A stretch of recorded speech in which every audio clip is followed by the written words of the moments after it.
Top quality और consistent performance के लिए सिर्फ सिल्वर पंप नाम याद रखना।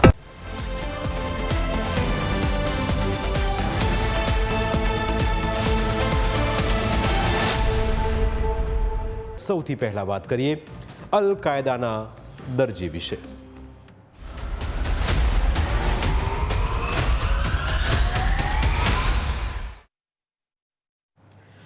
ક્યાં કોણ અને કેવી રીતે આતંકી ગતિવિધિઓ સાથે સંકળાયેલું છે તેનો અંદાજો કરવો મુશ્કેલ છે।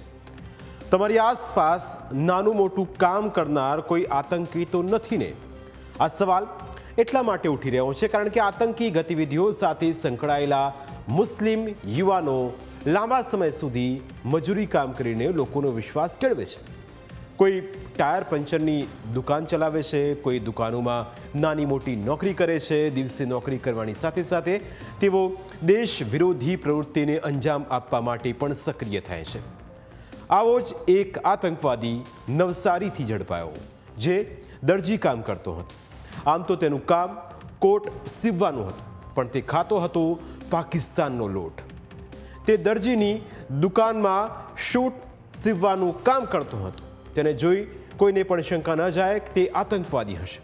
તેને જોઈને લાગે જ નહીં કે તે જૈશે મોહમ્મદ અને અલ કાયદા સાથે સંકળાયેલો હશે, પરંતુ દુકાનમાં શૂટ સીવવાની સાથે સાથે તે પોતાના વિચારોને પણ આતંકી વિચારધારાની દોરી સાથે સીવી રહ્યો હતો। આખરે આ દોરી સંચાર થતો કેવી રીતે આ આતંકી ઝડપાયો તેની વાત કરીશું। ગુજરાત એટીએસના ડીવાયએસપી હર્ષ ઉપાધ્યાયને એક બાતમી મળી હતી કે ફૈઝાન નામનો યુવક મૂળ ઉત્તર પ્રદેશના રામપુરનો રહેવાસી છે અને 3-4 વર્ષથી નવસારીમાં રહીને દરજી કામ કરે છે। તે સમયાંતરે પોતાના મૂળ વતન પણ જાય છે। એવા લોકોને મારવાનું ષડયંત્ર રચે છે જે પૈગંબર વિરુદ્ધ નિવેદન કરતું હોય। તે અલ કાયદા અને જૈશે મોહમ્મદની વિચારધારાથી ખૂબ પ્રભાવિત છે અને તેમની ચેનલ્સને ફોલો કરે છે।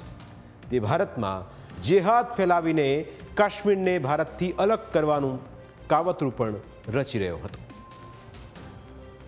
મૂળ રામપુર યુપીનો રહેવાસી છે અને લાસ્ટ લગભગ 3-4 વર્ષથી નવસારી ખાતે રહે છે, દરજીનો કામ કરે છે અને સમયાંતરે એના મૂળ વતન પણ જાય છે અને આ જાતે ઘણો રેડિકલ છે। આ એવા લોકોને મારવાનો ષડયંત્ર રચી રહ્યો છે જે કે આના મુજબ પૈગંબર વિરુદ્ધમાં કંઈ સ્ટેટમેન્ટ કરતા હોય, વધારે બોલતા હોય અને સાથે સાથે આ જૈશે મોહમ્મદ અને અલ કાયદાની જે વિચારધારા છે આનાથી ઘણો પ્રભાવિત છે। આ લોકોના ચેનલ્સ વગેરે ફોલો કરે છે અને આ લોકોના કહેવા મુજબ ભારતમાં જેહાદ ફેલાઈને અને કાશ્મીરને ભારતથી અલગ કરવા માટેની કાવતરામાં પણ સામેલ હોય એ રીતની આની પ્રાઇમા ફેસી એક ઇન્ફોર્મેશન મળી હતી। આ પ્રકારની માહિતી મળતા આજ ગુજરાત એટીએસે તેને પકડવા માટે એક ટીમ બનાવી। આ ટીમ દ્વારા એનાલિસિસ કરવામાં આવતા જાણવા મળ્યું કે આરોપી અલ ફૈઝાન ગાઝા નામની એક ઇન્સ્ટાગ્રામ આઈડી ધરાવે છે। આતંકીના ઇન્સ્ટા આઈડીનું એનાલિસિસ કરતા તેના આતંકી મનસૂબા શું હતા તે પણ ખુલ્લા પડ્યા। ત્યારબાદ એટીએસે આરોપીને ઝડપી પાડવા માટે એક મોટી ટીમ બનાવી। નવસારી જિલ્લા પોલીસ અને નવસારી એસઓજીની ટીમને પણ સાથે રાખવામાં આવી। ત્યારબાદ ફૈઝાનની ઓળખ કરીને તેની અટકાયત કરવામાં આવી હતી।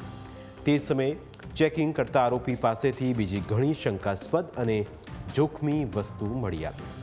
આતંકી ફૈઝાન પાસેથી એક પિસ્તોલ અને 6 જીવતા કારતૂસ જપ્ત કરાયા। આતંકીની તપાસમાં સામે આવી કેટલીક ચોંકાવનારી હકીકત પણ હેરાન કરનારી છે, જે સાંભળશો તો તમને થશે કે દરજી કામ કરતો યુવક આવું કેવી રીતે વિચારી શકે। એટીએસે કરેલી અત્યાર સુધીની તપાસમાં શું ખોલ્યું એ પણ જુઓ। આતંકી અલ ફૈઝાન ગાઝા અને બીજી પણ ઇન્સ્ટા આઈડી ચલાવતો હતો। આ આઈડી ઉપર અલ કાયદા અને જૈશે મોહમ્મદના ઉશ્કેરણીજનક વિડીયો અપલોડ કરતો હતો। સાથે સાથે જે પૈગંબર વિરુદ્ધ બોલતા હોય એવા લોકોના નામ અને ફોટોગ્રાફ રાખતો અને તેમને મારવાના પ્લાનિંગ બાબતે પણ લખતો હતો। તે ઘણી ટેલિગ્રામ ચેનલ્સ અને સોશિયલ મીડિયા ગ્રુપ સાથે જોડાયેલો હતો, જેમાં તેઓ ટાર્ગેટ વિશે માહિતીની આપ-લે કરતા હતા। આતંકી ફૈઝાન મસૂદ અઝહર અને અબ્દુલ રૌફ જેવા આતંકીઓના ભાષણો સાંભળતો અને તેમને ફોલો કરતો।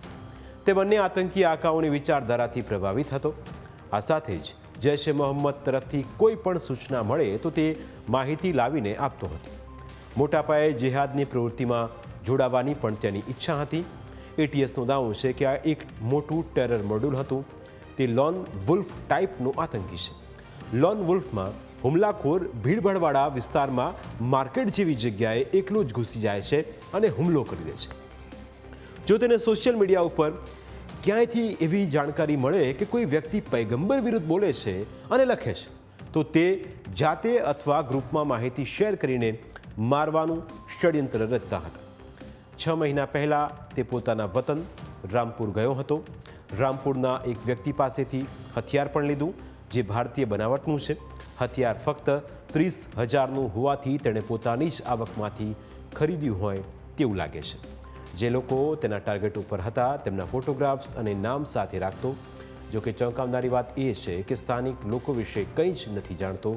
જે લોકો તેના ટાર્ગેટ ઉપર હતા તે મોટાભાગના લોકો ઉત્તર પ્રદેશના જ હતા અને ત્યાંથી જ સ્થિતિને તે વધારે અવગત રહેતો હતો. એમાં સૌથી ઇમ્પોર્ટન્ટ જે નામ આવી રહ્યો છે, અમે એના થોડો પ્રાઇમોફેસી ચેટિંગ વગેરે બધી જોઈ છે, તો એક મોહમ્મદ અબુ બકર કરીને એક માણસ છે જેની સાથે આ જાતેથી પણ અને સામેથી પણ એને ઘણા બધા Jaish e Mohammad Al Qaeda related video share થયા છે. એ જાતે ઘણા બધા ગ્રુપ્સમાંથી ટાર્ગેટ્સ જાતે આઈડેન્ટિફાઈ કરતો હતો અને જે ટાર્ગેટ્સ એને મળતા હતા એ બીજા ગ્રુપ્સમાં પણ શેર કરતો હતો. તો એની પાસે બીજા કોઈ એના સહયોગી થઈ શકે, પણ આપને બધાને ખબર છે એ ઇન્સ્ટા પર અને ટેલિગ્રામ પર જે ગ્રુપ્સ છે એમાં બી પાર્ટી આઈડી જે હોય છે એ બધાને આપણે જ્યારે રિઝર્વ કરવાવીએ અને એને ડિકોડ કરાવીએ ત્યારે ખબર પડશે કે એકચ્યુઅલી કોણ લોકો છે. આતંકી ફૈઝાન જે દુકાનમાં કામ કરતો હતો ત્યાં કપડાં અને સૂટ સીવવાનું કામ કરતો.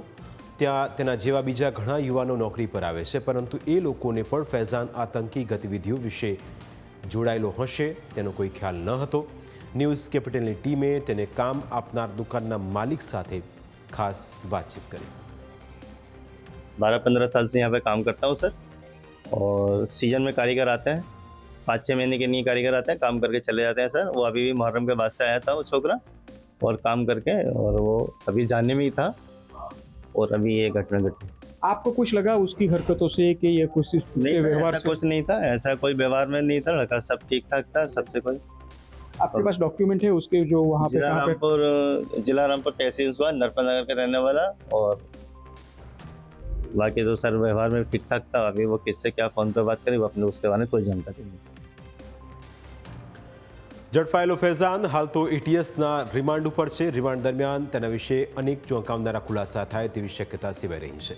પરંતુ જો કોઈ બીજા રાજ્ય કે શહેરમાંથી તમારે ત્યાં કોઈ રહેવા આવે અથવા નોકરી પર આવે તો તેની ગતિવિધિ ઉપર ખાસ નજર રાખવી જરૂરી છે. કારણ કે આવા ચૂપ રહીને કામ કરતા ફૈઝાન જ એક દિવસ લોકો માટે ઘાતક આતંકવાદી સાબિત થતા હોય છે.